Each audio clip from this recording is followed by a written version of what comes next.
निषाद का बेटा सिर्फ मछली ही नहीं मारता, एक बड़ा से बड़ा ओहदे पे रहता, आज बहुत सारा विधायक, सांसद, मंत्री होता। समय का इंतजार कर रहे थे। लोहा जब गर्म होता है ना तब उसको पीटिएगा ना तब वो आकार लेगा, और लोहा ठंडा रहेगा ना तो कुछ नहीं कीजिएगा, कर पाइएगा। तो हम समय का इंतजार कर रहे थे और अभी समय आ चुका है। सर पे कफन बांध करके निकल चुका हूँ कि आरक्षण नहीं तो गठबंधन नहीं, और गठबंधन नहीं तो वोट नहीं। सर पर कफन बांधकर निकल चुके हैं मुकेश सहनी, खूब भीड़ भी जुटा रहे हैं। नमस्कार, मेरा नाम वसीम रजा है और आप इस वक्त बेधड़क बात देख रहे हैं।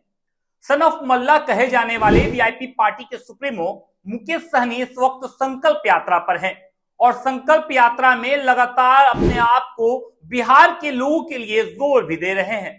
झोंक चुके हैं अपनी पूरी ताकत। क्यों? क्योंकि अब उन्हें इलेक्शन लड़ना है।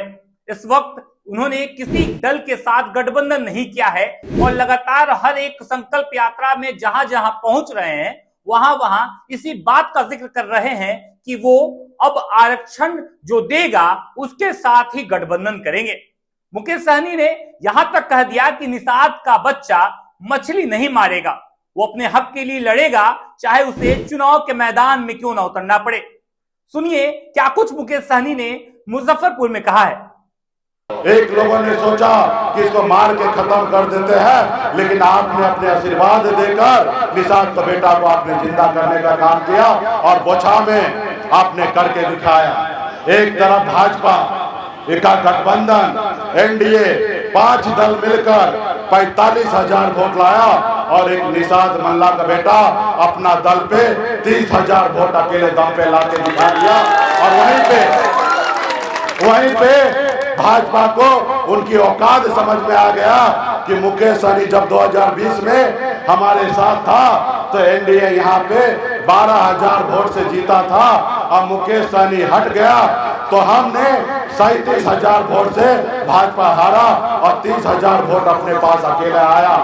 और हमने देखा हारने के बाद भी हमने घी का लड्डू बटाया, क्योंकि वो हमारे हार में भी हमारे जीत था, क्योंकि हमने दुश्मन को हराने का काम किया।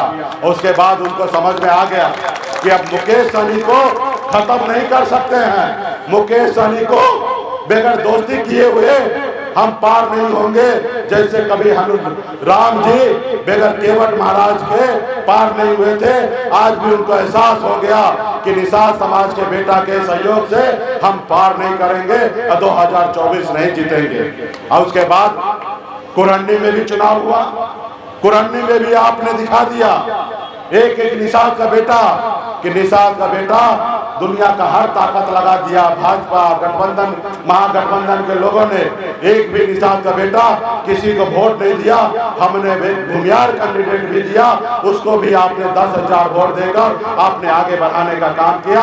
आपने बता दिया कि जहां हमारा पार्टी है, जहां हमारा दल है और हमारा दल जिसको चुनेगा हम उनको वोट देने का काम करेंगे, वहां पे किसी को हम देंगे नहीं। तो इसलिए आपने दिखाया और फिर उन्होंने देखा और डरा और झुका मेरे पास और हाथ मिलाने के लिए प्रस्ताव दिया और हमसे कहा कि हमसे गलती हो गया, हमें माफ कीजिए और हमारे साथ आइए।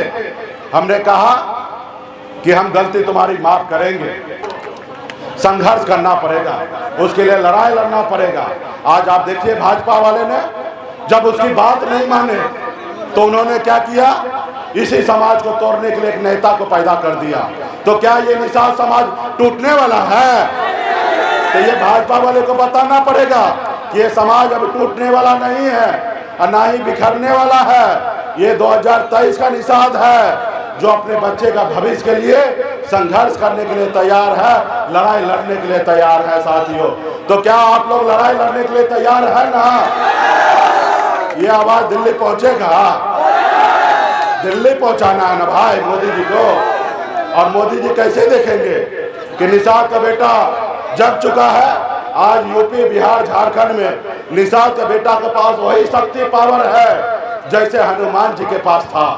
7 समुंदर पार कर सकता था, लेकिन उनको नहीं पता था। लेकिन जब याद दिलाया गया कि हे प्रभु आप 7 समुंदर पार कर सकते हैं, जब हनुमान जी को याद आया तो 7 समुद्र पार करके लंका को जलाने का काम किया। आज निषाद के पास वही शक्ति है कि हम जिनके साथ रहेंगे वो 60 लोकसभा सीट जीतेंगे और जिनके साथ नहीं रहेंगे वो 60 लोकसभा सीट हारेंगे। ये हमारी पहचान है, ये हमारी ताकत है साथियों। हम क्या होगा, हम लड़ेंगे, गिरेंगे। क्या हुआ, बोछा में हार गए, कुरंडी में हार गए, हम खत्म थोड़े हो गए। हम लड़े, गिरे, फिर उठेंगे, फिर लड़ेंगे, गिरेंगे, फिर उठेंगे और एक न एक दिन हार भी शर्मिंदा होगा और एक न एक दिन निषाद का बेटा आगे बढ़ेगा। आज लोगों को लगता है कि हम निषाद का बेटा को जाल में फंसा लेंगे। अरे भाई, पहले वाला जमाना गया, ये 2023 वाला निषाद का बेटा है।